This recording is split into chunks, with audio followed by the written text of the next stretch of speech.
Hola,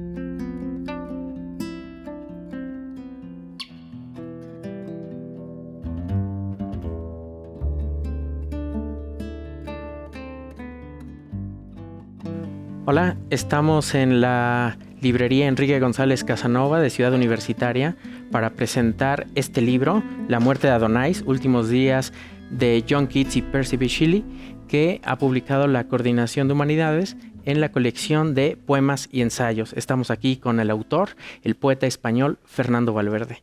Hola Fernando, ¿cómo estás? Un placer, estoy muy bien, siempre es una alegría, cura el alma pisar este país.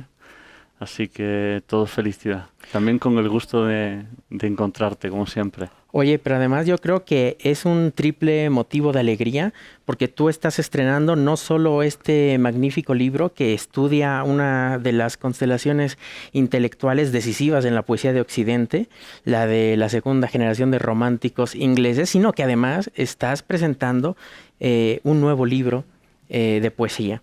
En España, Visor, que es tu casa editorial, ha publicado Desgracia, un libro que el libro que publicas en España después de 8 años. Uh-huh. Y además creo que por primera vez en México vamos a tener la oportunidad de escuchar los poemas de este libro que se llama América, ¿no? Que se ha publicado en Estados Unidos con la traducción magnífica de Caroline Forché. Muy productivo. Pues en apariencia sí, pero son los tiempos editoriales que tú sabes que son difíciles. No he escrito los 3 libros el último año. Han sido a lo largo de estos 8 años, pero por diversos motivos. Un proyecto se paralizaba, otro se retrasaba y luego vino la pandemia y se juntaron los 3.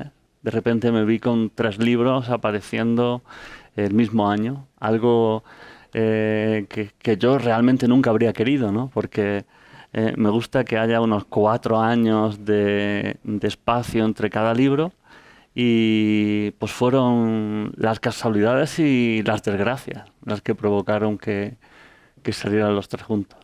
Fernando Valverde nació en Granada en 1980, ha sido periodista de El País, ha sido director, fundador y el motor principal del Festival Internacional de Poesía de Granada, que ha pasado hace unos días solamente, y también uno de los poetas pues, más productivos de su generación. Visor ha publicado hace unos cuantos años su poesía completa, ¿no? Una poesía completa que es un libro que reúne sus poemas. Y eso es lo que quiero preguntarte, Fernando. ¿Cómo ha cambiado tu poesía desde el primer libro hasta este último? ¿Qué notas tú que ha cambiado en ti, en tu manera de entender el poema, en la realización, en tus temas? ¿O mantienes los temas y has ahondado en puntos de vista? ¿Quién es Fernando Valverde cuando comienza a escribir poemas? ¿Y quién es Fernando Valverde, el poeta que está presentando Desgracia hoy? Pues yo diría que son 2 poetas completamente distintos, Salí. Cuando empecé a escribir poesía lo hice con la ingenuidad de quien cree que persigue la belleza, con la ingenuidad de quien cree que la sencillez es una forma de ganar lectores para la poesía. Y tú conoces bien todo el esfuerzo que dedicamos a eso, hasta el punto de haber sacado adelante un proyecto como Poesía ante la incertidumbre, con un prólogo muy combativo en el que se defendía un tipo de poesía en concreto. Con el tiempo he aprendido que no hay tipos de poesía y que la batalla, si se puede utilizar un término bélico en algo como esto, no está en el estilo, no está en si te gusta una poesía neobarroca o la poesía de la experiencia, si prefieres una poesía más simple o de una mayor hondura y complejidad simbólica. Creo que la batalla está en qué es y qué no es verdadera poesía. Y eso nos lo ha descubierto el mundo de las redes sociales. Así que hoy muchos de los que consideraba mis enemigos literarios los considero mis hermanos. Hoy creo que no tengo poetas que puedan ser enemigos literarios porque aquel que vive por la poesía es hermano mío, somos muy pocos los que vivimos por la poesía. Les gusten los mismos autores que yo, le gusten otros, ¿no? Creo que tendré mucho que aprender de esos otros poetas que escriben de otra manera y en ese sentido me he convertido en una persona con una forma muy diferente de pensar. También puede dar la impresión de persona mucho más tolerante, pero yo diría que todo lo contrario, porque lo que me he vuelto es muy intolerante hacia la basura que se publica en las redes sociales. Es algo que cada día me repugna más, ¿no? Aquello que se hace pasar por poesía cuando realmente no lo es. Eso es. Eh, Cuando yo te conocí, tú venías de tener una relación muy próxima con la poesía, por supuesto, de Ángel González, de Alberti y evidentemente de Luis García Montero. Y tú tenías una fascinación por la poesía latinoamericana. Tú decías, la poesía española tiene que acercarse a la poesía latinoamericana y estabas muy comprometido con la poesía de Gonzalo Rojas, de Cardenal, con las distintas poesías de América Latina. ¿Eso ha cambiado? ¿No ha cambiado? ¿En qué punto te encuentras ahora pensando la poesía en español? Pues ha cambiado al punto de que se ha reafirmado mi idea. Soy mucho más radical, si puede utilizarse el término, para defender que nuestra patria es la lengua española y que con nuestras singularidades indiscutibles, que son la riqueza de nuestras culturas y de nuestros países, hacemos una poesía en español y tenemos que presentarla al mundo como poesía en español. Mi experiencia de 8 años viviendo en Estados Unidos, salí y me dice que no hay forma de presentar fuera de los límites de nuestro idioma la poesía como poesía española, poesía argentina, poesía chilena, poesía centroamericana, poesía mexicana. No tiene sentido, no funciona, genera una gran confusión y además creo que en cierta manera es un engaño. Porque yo me siento igual de influenciado por un poeta como Pablo Neruda o como Octavio Paz o como el poeta de mi ciudad, Federico García Lorca. Me siento igual influenciado por poetas contemporáneos como Piedad Bonet, Darío Jaramillo, Marco Antonio Campos o por poetas españoles también contemporáneos como Luis García Montero. ¿Qué te quiero decir con esto? Que para mí se vinieron abajo las fronteras del español, creo que especialmente por el hecho de vivir sumergido en un mundo en inglés. Oye, porque esta idea de vincular la poesía española con las distintas poesías de América Latina es algo que tú mismo estuviste trabajando muchísimo en el Festival de Poesía de Granada, donde yo creo que han pasado algunos de los mayores poetas de nuestro idioma. Y ahora que tú te has ido a trabajar a Estados Unidos, a enseñar poesía a Estados Unidos, ¿dónde está esa faceta o cómo has llevado esa faceta del poeta gestor, del poeta que es motor de un montón de proyectos? ¿Qué estás haciendo ahora? Pues he creado un curso de poesía en español, no solo de España, un curso de poesía lo más plural posible, donde se muestran todas las poéticas de la lengua.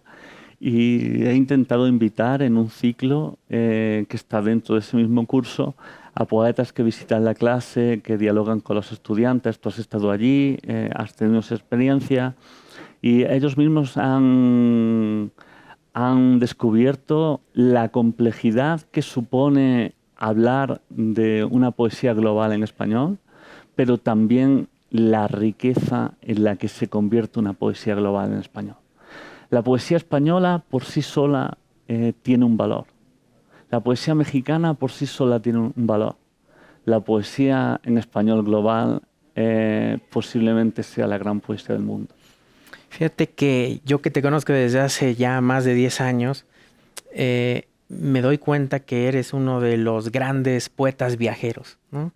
Que tú te metes en brechas inimaginables en Bosnia, en Grecia, en Bolivia, y me doy cuenta que tú estás buscando siempre el hallazgo, el dato extraño, el detalle luminoso. Y luego me parece que esta intención está en tu poesía, ¿no? Sobre todo en un libro como América, que es poesía investigativa, poesía documental. ¿Nos puedes hablar de tu primer libro en inglés? Además, es una de las grandes editoriales de la lengua inglesa, con la traducción de una de las mayores poetas de esa tradición hoy mismo, Caroline Forché. Por supuesto, antes de ser profesor, pues fui periodista y tuve la posibilidad de trabajar en los Balcanes, de viajar a Palestina, hacer reportajes, de estar en lugares que yo ni habría soñado. Yo tenía una verdadera vocación. Después vino la enorme crisis económica que arrasó el periodismo y que impidió que fuéramos corresponsales. Nos convertimos en sirvientes de los políticos y fue cuando abandoné la profesión. Esa vocación mía de investigación periodística creo que de alguna forma se coló en la poesía. Y cuando viajé a Estados Unidos me encontré una sociedad tan compleja y tan malentendida desde España, tan prejuzgada desde fuera, porque Estados Unidos es un país increíble en el sentido de que es capaz de lo mejor y de lo peor. Hay una tensión enorme entre lo mejor y lo peor, casi indescriptible, que a mí me provocaba una sensación de violencia permanente. ¿A qué me refiero? Estados Unidos es el país, por ejemplo, que nos liberó de los nazis en la Segunda Guerra Mundial en Europa. Posiblemente sea el país que haya hecho la mayor hazaña por la libertad en el mundo. En cambio, es el país donde nosotros podemos estar aquí en esta fantástica biblioteca y alguien empieza a disparar gratuitamente, destrozando nuestras vidas para siempre. Estados Unidos es el país de los derechos civiles, uno de los primeros, si no el primero, del voto de las mujeres, pero en cambio es el país del pasado de la esclavitud y donde el racismo hoy está completamente presente. Es el país del dinero, es el país de la abundancia, de la riqueza, pero es el mismo país en el que si tú caes en la pobreza o si tú contraes una enfermedad grave, puedes caer en la pobreza a causa de haber enfermado. Son contradicciones casi inexplicables para un país pero ya no del primer mundo, de cualquier mundo, de cualquier lugar. Son unas contradicciones que me llevaron a tratar de darle una explicación y pasé mucho tiempo viajando. Sin duda, una de las imágenes más fuertes de los Estados Unidos hacia afuera son los mass shootings. Cuando alguien empieza a disparar en un lugar sin sentido, en un centro comercial, en un instituto, recuerda Columbine. Y durante 2 años estuve viajando cada vez que sucedía un mass shooting al lugar donde se producía, para entrevistar a los familiares, a los policías.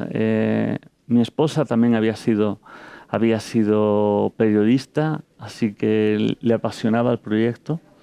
No quería ser un turista escribiendo sobre América. Quería ser alguien que estaba allí, que había tenido incluso la osadía de presentarse en los lugares y preguntar y hablar y tratar de buscar una explicación a un sufrimiento totalmente irracional. El título del libro, aprovecho para explicar que no le puse tilde a propósito. El libro se llama America, no América, porque no hay duda de que hay una apropiación cultural por parte de los Estados Unidos de una palabra que pertenece a todo el continente, pero quería referirme a ellos como a ellos mismos se llaman, para no dar la impresión del turista, del visitante, sino de alguien que ya vive allí y que de alguna forma es parte de esa sociedad. Así que le quité la tilde, como no podía ser de otra manera, y el libro se refiere solo a los Estados Unidos, aunque se llame América, que es una palabra que abarca mucho más, que abarca todo un continente. Oye, porque es un libro muy amargo, muy crítico, muy severo, que somete a examen a la sociedad norteamericana. ¿Cómo ha sido tomado por la comunidad de poetas en Estados Unidos? He tenido problemas. Ha sido complicado porque hay quien piensa, está bien, has hecho que nos miremos en un espejo y veamos parte de nuestros defectos. Realmente, sin las cosas que cuentas, este libro podría ser un manual de cómo ser el país soñado por Kennedy, aquella ciudad dorada sobre la colina, porque aquí está lo que hace que el mundo nos juzgue de una manera. Pero he tenido presentaciones en las que alguien se levantaba entre el público, insultándome o enfadado, indignado, diciendo que estaba insultando a América, que por qué vivo allí si pienso de esa manera. Bueno, estamos acostumbrados a ese tipo de racismo que se produce no solo en Estados Unidos, sino en todas partes. En todas partes. No seré yo quien dispare, será otro hombre o diablo quien apunte desde la torre, porque pienso en subir a la torre cada día. He intentado escapar de mis propios pensamientos, pero hay algo dentro de mi cabeza, una semilla, un escorpión o una bala con mi nombre, Charles. Quisiera abrirme el cráneo con un cincel para poder sacarlo. Charles Whitman, el elegido para subir a lo alto de la torre y repartir lo que me ha sido entregado en abundancia y sembrarlo con la precisión de un ejército, porque soy un soldado, el marine Charles Whitman. Alguna vez fue manchada mi reputación, pero desde la torre el pasado queda en un lugar casi irreconocible, lejano, pequeño, insignificante. Solo importa el ahora. Sobre el reloj no hay tiempo para mirar atrás. Todos van a pensar en el futuro, todos van a correr donde no puedan encontrar compasión o arrepentimiento, y yo no puedo dárselas. Mis virtudes son otras de las que todos huyen, mientras mis pensamientos los persiguen con mira telescópica. No puedo hacer ya nada por evitarlo. He matado a mi madre y a mi mujer. No puedo hacer ya nada por evitar la muerte, porque todo lo ocupa. Soy un esclavo, nadie vaya a culparme. No manche la reputación del soldado Charles Whitman. Soy un inocente. Tal vez alguna vez fui irrespetuoso, pero fui entrenado para la obediencia.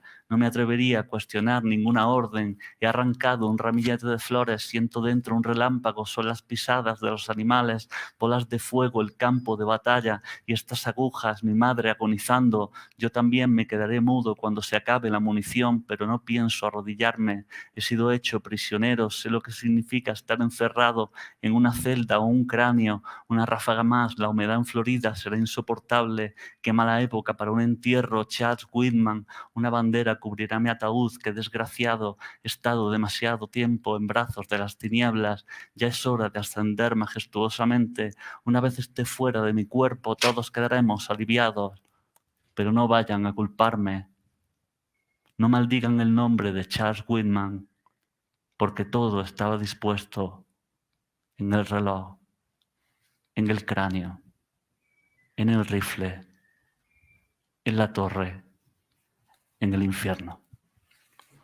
Oye, y después de un libro de, podríamos decir, lirismo documental tan intenso como este, cambias y escribes Desgracia. ¿Quién es Fernando Valverde en Desgracia? Pues vuelvo a ser el poeta que era antes de América, que es un libro de poesía documental de lo que los americanos, los norteamericanos, los estadounidenses llaman pues poesía del testigo, ¿no? Y en el caso de Desgracia, necesitaba hablar del dolor de los últimos años. No solo del dolor personal que yo he vivido en mi vida privada, viendo cómo prácticamente perdía a una familia, sino del dolor de todos. Yo creo que todos hemos sufrido mucho estos años. Me sorprendía ver cómo se publicaban libros de poemas o cómo la vida en Instagram era tan alegre. cómo la falsificación del mundo no se había conformado con las fake news, sino que se había llegado a falsificar la realidad, o al menos la visión de la realidad. Se había llegado a falsificar la poesía y pensé que una gran parte de los seres humanos lo que han vivido es una desgracia y que banalizar quitándole importancia y diciendo tú puedes, tú a modo de autoayuda, como se publica ahora en los libros de poemas, me resultaba hasta violento, desagradable. Quise escribir un libro sobre el profundo dolor que hemos experimentado viendo cómo perdíamos a seres queridos, cómo nuestra vida se esfumaba, la incertidumbre de no saber si algún día íbamos a volver a reunirnos, pues, unos amigos a hablar de poesía en Ciudad de México. Y tuve la necesidad muy intensa de escribir un libro así, de ponerle un título que no puede ser menos comercial que Desgracia. No vas a estar aquí cuando se acabe. Entra tu voz moviendo las cortinas. Puedo escucharte andar aunque no sepa dónde pones los pies, dónde amaneces, con esa luz que ocurre en el pasado, iluminando casas y estaciones. La vida se termina. No vas a estar aquí cuando las sombras me lleven hasta el mar, lejos de todo. Ahora, paso a paso, cada palmo es el mundo deshaciéndose. Voy a cruzar la noche. No te voy a negar que tengo miedo y que me siento solo. No parece la cima salvo por el vacío. Soy como el caminante frente al mar, en una habitación, lejos de todo aquello cuanto amaba. He caminado solo hasta la cumbre. He subido a lo alto con esfuerzo, gasté mi juventud persiguiendo la gloria.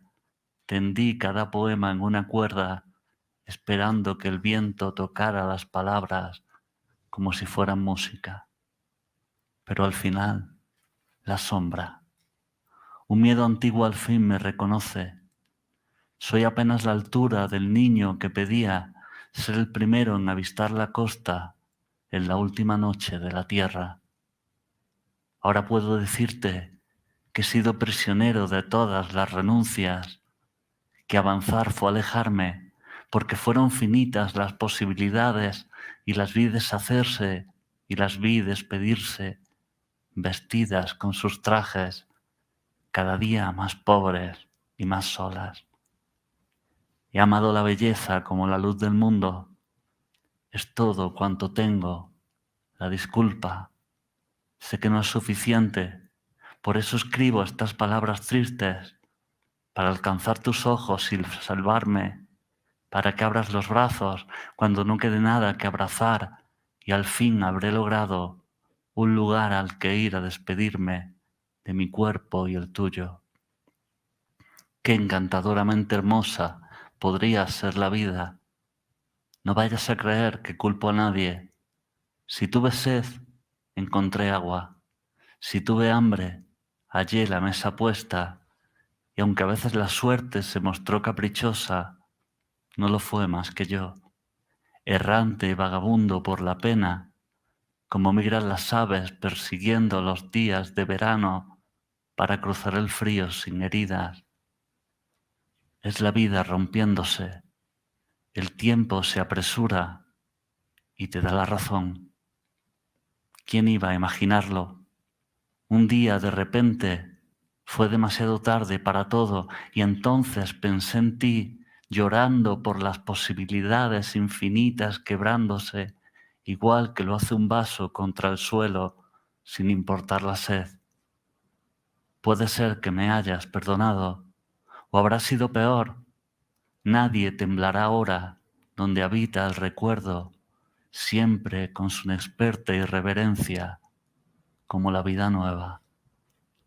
Puede ser que me hayas olvidado, montaña deshaciéndose al final del camino. Nadie canta al amor cuando es dichoso. Nadie sube una piedra que muestra su estatura. Qué encantadoramente hermosa te ves después de todo en la imaginación o en el recuerdo, son la misma materia, una orilla perdiéndose, este amor siempre triste imaginándote. Puedo verte contando las posibilidades infinitas pasando ante tus ojos, camino de la sombra. Cruzo la incertidumbre y siento miedo. No se parece en nada al paraíso. Debajo de mis pies, las cordilleras. La vida se termina y estás lejos. Porque a mí me parece que el trabajo que haces en América y el libro Desgracia de alguna manera convergen, de alguna manera rodean, de alguna manera participan en el espíritu de la muerte de Adonais. Por un lado, un trabajo documental exhaustivo, intensísimo, donde recuperas cada detalle de la vida de Byron, de Shelley, de Keats, cada anécdota, y vas construyendo una interpretación sobre la vida de estos tres poetas, pero también girando en torno a la fatalidad, lo documental y la idea de la fatalidad. ¿Qué piensas de estas dos ideas en tu libro? Sin duda los tres protagonistas del libro, Shelley, Keats y Byron, murieron jóvenes. Keats con 25 años, Shelley con 29, Byron con 34, y dejaron unas obras tremendas. Estuvieron perseguidos por lo fatal. La fatalidad ocupó sus vidas hasta el punto, pues, de que Shelley perdió 2 hijos, de que Keats viaja a Roma a tratar de salvarse de una tuberculosis que él ya sabía que era su sentencia de muerte, de que Byron fuera a honrar al amigo con el que se había peleado a Grecia y muriera antes de entrar en batalla, no convertido en un héroe, sino por unas malditas fiebres, ¿no? Toda esa fatalidad la hemos vivido de alguna manera. La hemos vivido durante la pandemia, cada uno en una medida, unos con una intensidad muy grande por lo que les tenía el destino deparado, y otros con menor intensidad, pero todo el mundo ha padecido esa suerte de fatalidad. Así que era imposible que no hubiera una conexión entre desgracia y entre la muerte de Adonais. Además, a mí la muerte de Adonais me ha ayudado a comprender algunas cosas de la poesía que yo tal vez no comprendía bien y que han cambiado este libro con respecto a los anteriores, y que creo que seguirá cambiando cosas, y es un componente mágico que se nos escapa a la hora de escribir. Pues yo era un firme defensor de la poesía como comunicación, de la poesía en la que el poeta tiene el absoluto control de los significados, pero hoy no podría asegurar eso en absoluto. No me arrepiento de que hiciéramos poesía ante la incertidumbre y de que firmáramos aquel prólogo, porque en aquel momento fue una forma de darnos a conocer, de llamar la atención, de provocar un escándalo, que también algunas veces está bien porque provoca una discusión, ¿no? Pero sí que he descubierto que hay un componente mágico que es intraducible en nuestra propia lengua, porque ocurre fuera de los límites del lenguaje. Tú lo llamaste fatalidad, Shelley lo llamó misterio, y es algo que está presente en el momento en el que un verdadero poeta, se sienta a escribir un poema. Lorca lo llamó el duende, y yo de momento no tengo un nombre mejor para ello. Oye, porque yo al leer este libro, que son prácticamente 500 páginas, que uno lee muy rápido y muy entretenido y quieres más, y en realidad la lectura, el libro te invita a una lectura voraz.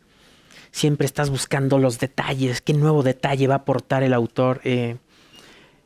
A mí me parece que en este libro tú te revelas como un maestro de la agonía. Un maestro de la agonía, porque la agonía de Keats te duele, pero el camino de Shelley a la muerte, que es otra manera de la agonía, también te duele, y Byron exactamente lo mismo, ¿no? ¿Qué piensas de estas 3 agonías? Pues que son 3 agonías tan diferentes que me dieron una experiencia y una visión muy amplia de lo que supone. Keats no quiere morir. Keats ve la gota de sangre en la almohada y es la misma que vio en el cuarto de su madre, en el de su hermano, y tiene el mismo color. Ese color rojo es inconfundible, es un rojo arterial que sin duda se trata de tuberculosis. Todavía no se llamaba así, la llamaban consumption. Y él cree que viajando a Roma puede salvar la vida. Él persigue la salvación de su vida yendo a un clima más cálido y realmente tenía razón. Era una enfermedad incurable, aquella era su sentencia de muerte. Por una parte, Keats quiere vivir, ve la gota de sangre y piensa que es su sentencia de muerte, pero hace todo lo posible por salvar la vida. Viaja a Roma, a un clima más cálido, en un viaje desesperado por conseguir salvarse. Su futuro, su amor, hacen que haga todo lo posible por sobrevivir. Shelley es un personaje que cuando pierde a los 2 hijos y luego a Allegra, que era como una hija para él, no le encuentra sentido a la vida. Él no sabemos si quiere morir. Lo que sí sabemos es que quiere tener cerca la llave que abre la puerta que conduce al misterio, ¿no? En esa carta tremenda que escribe a Trelawney pidiéndole ácido prúsico, lo cual hace pensar que si no se suicidó estaba coqueteando con la muerte, no le importaba morir. No le importaba morir. Entonces tomaba riesgos innecesarios por el placer de hacerlo sin importarle las posibles consecuencias. Y Byron quiere morir como un héroe porque su prestigio está completamente pisoteado en su país y piensa que viajando a Grecia y consiguiendo que venzan la guerra contra los turcos, volverá convertido en un héroe. Muere de fiebres un día antes de entrar en batalla. Son 3 agonías diferentes que no sé si me han hecho maestro en agonías, pero que me han hecho sufrirlas a mi manera, padecerlas y sentirlas como mías. Fíjate que este libro se lee como una biografía, como una novela, como una autobiografía también, ¿no? En la idea de Philippe Lejeune de que todo texto tiene un toque autobiográfico. Se lee como un estudio de caso en el sentido del estudio de una constelación intelectual. Pero a mí me gusta mucho pensarlo como un ensayo lírico, como una crónica novelada, más allá de los datos absolutamente precisos. Y en ese sentido yo quiero pensar una cosa. Milán Kundera decía que un personaje es unas pocas palabras esenciales. Tú tienes ahí 3 personajes muy potentes. ¿Podrías indagar, podrías pensar algunas pocas palabras esenciales que nos acercaran a Keats, a Shelley, a Byron? Sí. Keats es vanidoso. La vanidad está presente en su vida y es uno de sus grandes problemas. Creo que Shelley por eso piensa que una reseña puede haberle matado. Keats ama profundamente la vida. Algo como el olor de una flor o una comida o un bello atardecer es suficiente para conmoverlo. Es delicado, es sensible, pero también Keats es alguien irritable. Creo que serían las 3 palabras que mejor lo definirían. Para Shelley, sin duda tengo esas palabras. Una es imaginación, porque él nos dijo algo sobre la imaginación que me parece importantísimo y que tenemos que tener presente, especialmente en nuestro tiempo. Nos dijo que no debemos de perder de vista, estamos en una universidad, no debemos de perder de vista educar en la imaginación. No se trata de la imaginación de un libro fantástico como el que escribió su esposa, Frankenstein. No se refiere a esa imaginación. Se refiere a la imaginación como herramienta para el bien moral. Es decir, Shelley piensa que la imaginación es aquello que nos permite sentir de manera figurada el dolor de otro. Y si tú eres consciente del dolor de otro, seguramente, si no estás enfermo, no quieras provocarlo. Es decir, la imaginación como herramienta del bien. Esa palabra creo que acompañará ya siempre a Shelley. Y la oscuridad, la sombra, la nube que lo persiguió todo el tiempo, fue una fatalidad, fue una mala suerte, una vida muy, muy dura. Él decía que el poeta es un ruiseñor que se sienta en la oscuridad y canta. Creo que esa postura frente a lo terrible, que no es optimismo, sino autodefensa, define muy bien también a Shelley. Y por último, Byron. Byron es vanidoso, es famoso, es un noble, le importa mucho el éxito, está obsesionado con las ventas, pero luego al final llega a convertirse en un símbolo del romanticismo, que es todo lo contrario, cuando escribe, por ejemplo, aquella carta por el pobre desgraciado al que van a quemar en Lucca, y dice, utiliza mi nombre todo lo que sea necesario, diles que estoy dispuesto a pagar cualquier suma de dinero porque este hombre no sea condenado a la hoguera y tenga una muerte menos dolorosa o sea condenado a cadena perpetua. Y luego su ironía y su sentido del humor, porque la carta, recordarás que termina diciendo, prueba con los curas que siempre un poco de efectivo suele funcionar con ellos. Oye, y en torno a estas palabras que pudieran definir a los personajes, recuerdo yo que en su teoría de la novela, Pamuk siempre dice algo que es sobrecogedor. Dice, una novela no es la anécdota que cuenta. No es que un personaje fue de este lugar a este otro y que vio un bosque y que se encontró con un castillo. No. La novela gira en torno a un centro secreto.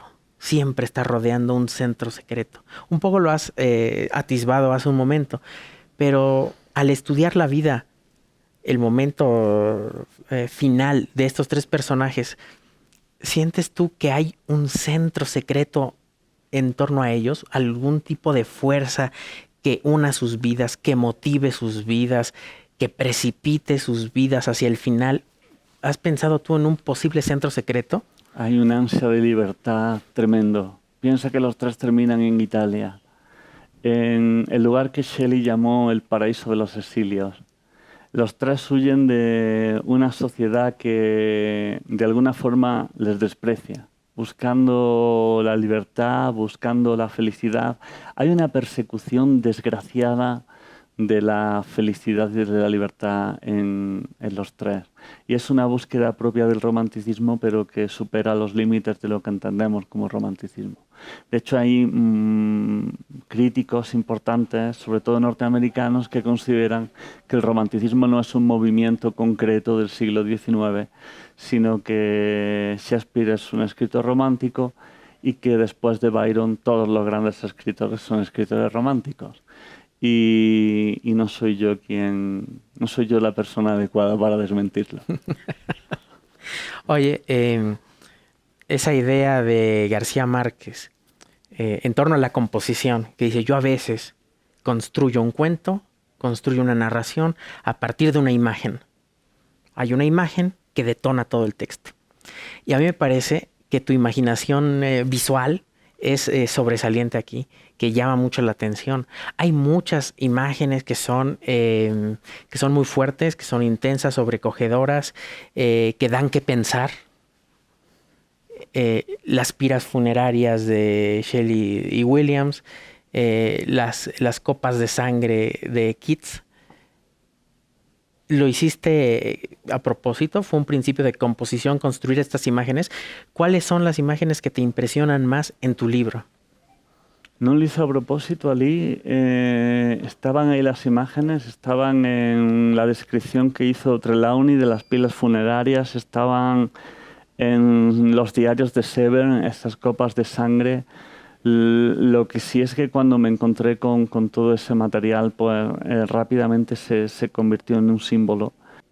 Para mí, una de las grandes imágenes del libro es una niña, es Allegra, la hija de Claire y Lord Byron, que el Byron ingresa en un convento, y la relación entre ellos y la relación de Shelley con la niña es uno de los momentos más intensos y extraños, inexplicables del libro. Creo que los personajes tienen tanta fuerza que las imágenes los acompañaban y eran una consecuencia, una proyección de sus espíritus. Luego el libro está tan lleno de anécdotas. En realidad casi todo lo bueno que hay en ese libro no es culpa mía. Yo tuve la suerte de encontrarme con una de las mejores historias de la humanidad, y lo digo con todo el conocimiento, con todo el conocimiento alguno, pero con todo el convencimiento. Se lo recomiendo, si no es mi libro, en la biografía de Shelley de Richard Holmes, que está solo en inglés. Es una historia increíble. Son unos muchachos que tienen una vida terrible, pero con una inteligencia y un carácter fuera de lo normal. Yo imagino a Shelley, después de haber perdido a sus hijos, completamente derrotado, deprimido, con 28 años entonces, en una torre en Livorno, con su mujer al borde de quitarse la vida, y sucede la matanza de Peterloo en Manchester, y se le ocurre que no hay que luchar contra los soldados del imperio, que hay que dejarse golpear a la manera de Jesús, poniendo la otra mejilla. Él, precisamente, que no era cristiano, inventa la resistencia pacífica, la no violencia. Luego Martin Luther King, Gandhi, Mandela lo citan. Aquel muchacho inventó algo como ese. Aquel muchacho es uno de los máximos defensores de los derechos de la mujer en un tiempo en el que era prácticamente impensable. Aquel muchacho creía en la democracia hasta el punto de estar dispuesto de ir a sacrificar su vida a Grecia, porque pensaba que era posible reinstaurar la Grecia clásica, una utopía completa. Es una historia fantástica, y ahí la encontré y tuve esa fortuna. Creo que las grandes imágenes son ellos, son los personajes. Porque tú construyes tres retratos, tres imágenes de estos tres magníficos poetas, pero no idealizas. Lo que te quiero decir es, ¿en qué censuras a estos poetas? ¿En qué no estás de acuerdo con ellos? ¿Qué no entiendes en ellos? Bueno, Keats se obsesionó excesivamente con su gran amor, y esto fue un problema por sus celos, porque le llevó a abandonar la vida literaria en sus mejores años. Luego era muy irritable, y el que las reseñas le provocaran tanto dolor, no es suficiente como para matarlo, pero tanto dolor, es muestra, como dijo Byron, de una vanidad muy, muy grande. Byron contesta a Shelley diciendo: bueno, si lo mataron unas simples reseñas, podría haber muerto de cualquier otra cosa. Era tremendo este Byron. De Shelley tengo pocas cosas que censurar realmente. Me parece un hombre admirable. De hecho, el libro empieza con una cita de Lord Byron, que escribe sobre Shelley, que pues uno puede hacerse a la idea de cómo era Shelley. Imagínense que Lord Byron escribe esto sobre ti. Todos estáis brutalmente equivocados respecto a Shelley, que era sin excepción el hombre menos egoísta que he conocido nunca. No he conocido a nadie que no fuera una bestia comparado con él. No he conocido a nadie que no fuera una bestia comparado con él. Es increíble. Claro, censurar esa proximidad suya a la muerte que nos lo arrebata tan joven. Y de Byron casi todo es censurable. Byron es un niño pobre que está un día en el colegio y pasando lista, el maestro, en lugar de decir George Gordon Byron, dice Lord Byron. Y es que había muerto su tío y le había caído en herencia el título nobiliario y de repente no está preparado para eso y es un lord caprichoso, mujeriego, tiene casi todos los defectos, sobre todo el cinismo. Para mí hay dos momentos de Byron que me parecen gloriosos. Uno tiene que ver con Keats, y es que Keats estaba viajando en barco a Nápoles para intentar salvar la vida. Y hay una tormenta y el barco está a punto de hundirse. Está leyendo con Seven el Don Juan.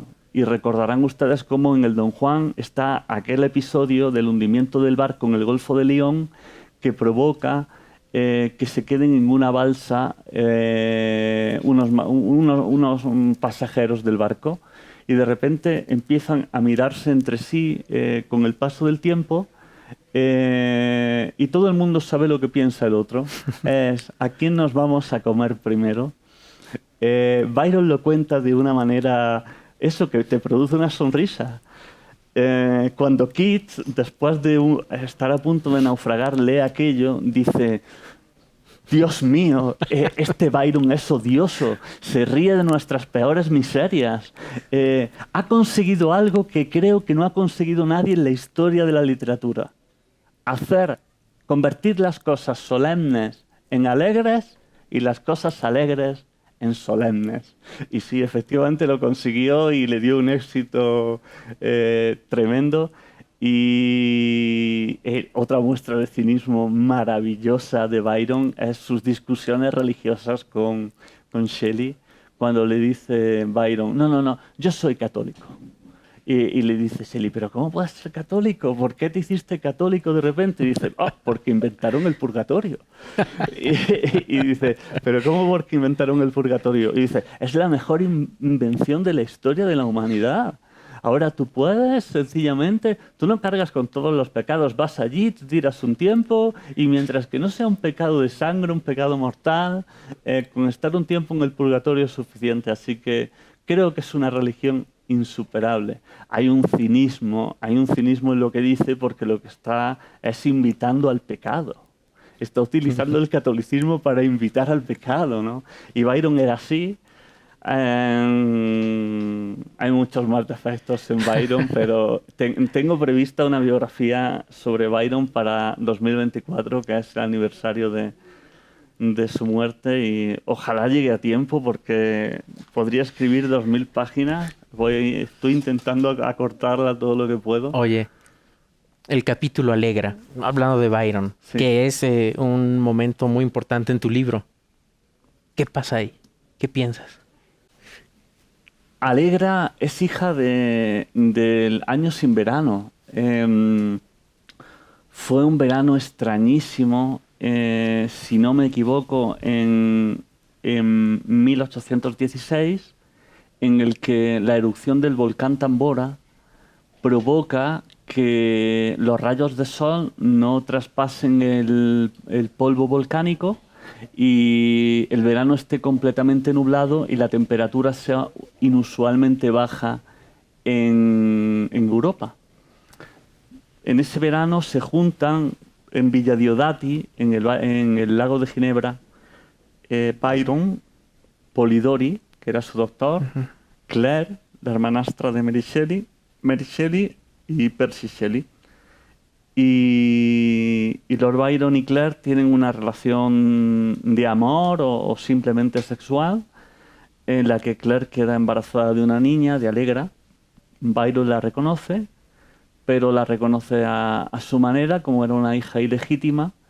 Le da su apellido, pero en lugar de poner la Y, pone una I latina, para diferenciarla de su hija legítima.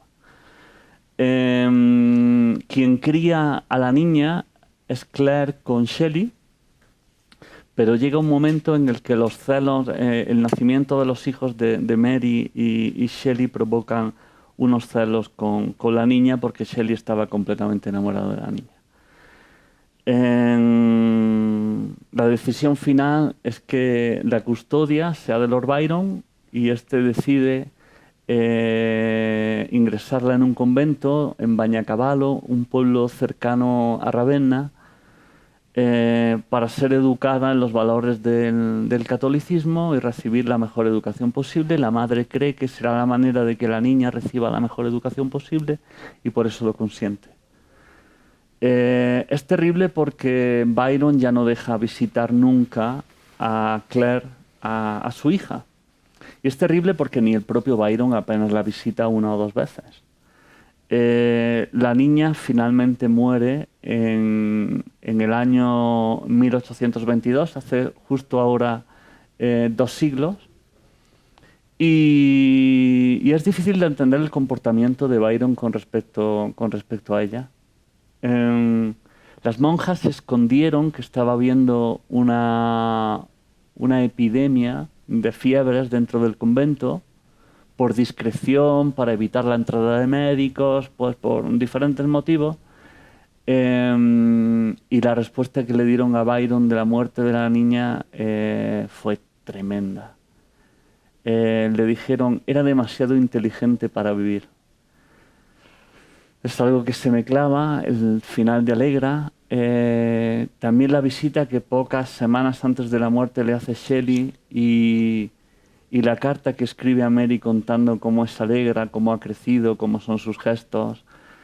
Creo que Allegra pasa por el libro en 20 páginas, pero deja una huella en el corazón del lector, como si hubiera estado todo el tiempo. Eso es. Yo quiero terminar esta conversación pensando en la defensa de la poesía. Tú además has promovido la nueva traducción y una nueva publicación en España. Uh-huh. ¿Qué piensas de esta idea de poesía y de qué manera toca tu propia idea de poesía? La defensa de la poesía, curiosamente, es un texto que nace como reacción a otro texto. Un amigo de Shelley, Peacock, escribe Las edades de la poesía, un ensayo en el que da una visión que molesta a Shelley, y se empeña en contestarle sin el ánimo de hacer un libro. Además, es un momento duro para Shelley porque debe de tener algún tipo de enfermedad en los ojos que no le permite leer y que le hace muy difícil escribir. Lo que le hace simplificar mucho las cosas que dice, y él mismo lo reconoce, que en sus cartas, que estaba escribiendo la respuesta pero que se agotaba, y entonces lo que pensaba escribir en páginas lo dejaba en un párrafo. ¿En qué me ha influenciado y por qué lo he promocionado? Pues fundamentalmente por 2 cosas.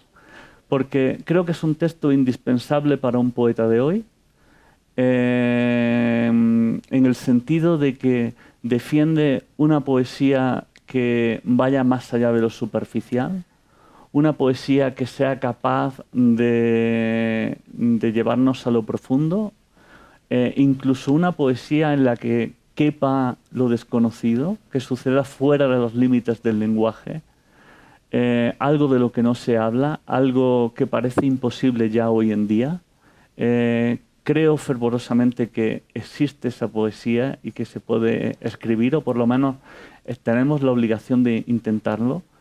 Y el segundo motivo es que Shelley se pregunta en este ensayo qué va a ocurrir con nosotros, qué va a ocurrir con la humanidad cuando la tecnología supere la vida natural. Y cuando me paro a preguntármelo, me doy cuenta de que esto ya ocurrió. Si salimos al campus, vamos a ver a la mayoría de los chicos mirando un teléfono, comunicándose con Telegram, con WhatsApp o con las redes sociales. Si queremos hacer cualquier gestión en la universidad, en un banco, en un edificio del gobierno, necesitamos Internet. ha llegado un punto en el que la tecnología tiene más presencia en nuestra vida que la vida natural, que nuestra relación con el medio ambiente, con la naturaleza. Este muchacho se preguntó con 28 años si ese sería el fin de la humanidad como se había conocido hasta ese tiempo. Y la respuesta, estamos obligados a dársela a nosotros. Fernando Valverde, muchas gracias por tu libro. Muchas gracias a ti, Ali. Siempre es un placer. Placer.